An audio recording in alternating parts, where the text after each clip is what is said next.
тези работи. Колежката Карапашевски се занадва.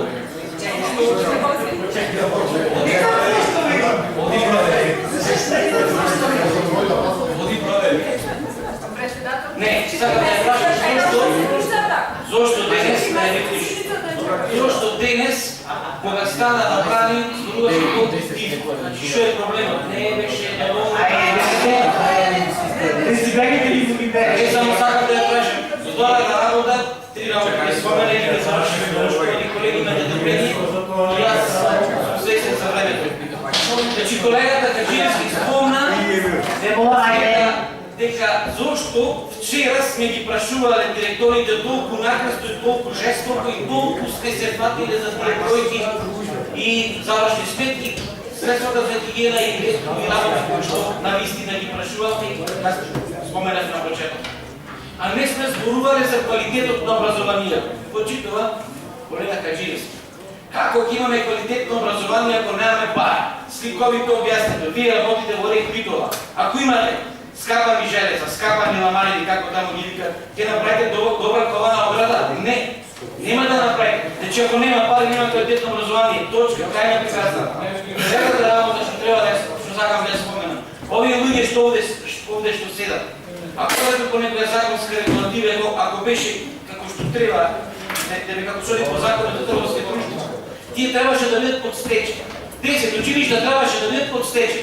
10 од овие луѓе денес требаше да бидат со Лилина Ѓорѓиевска на площад во Скопје и да протестираат како стечајни работници, а не да бидат подкрепати или подкрепат директори. Тоа е факт, тие се факти, тие се вистина што ни се случува во луѓето во Битола. Или угодно браните нешто што не може да се отбрани. Не чини работа. Треба тоа да го признаете. Признате за спортот, признаете јавно дека и во образованието ви е направена утка. Како на централно, така на локално ниво. И тука е нешто да завршим. Како браните нешто што не може да се отбрани?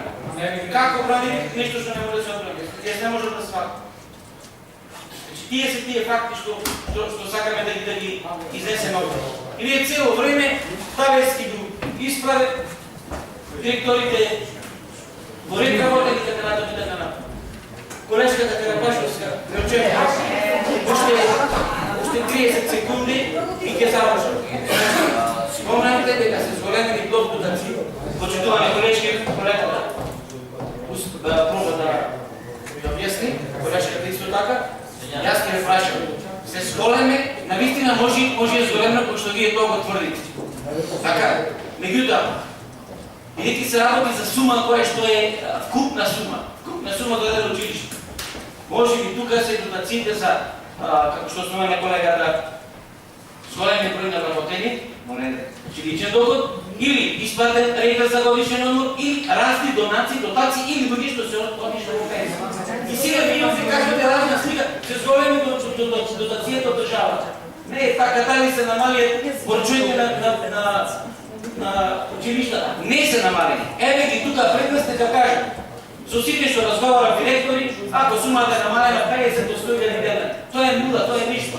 Се повторува и се уште се вречи. Треба да се бара шарка, треба да се бара начин.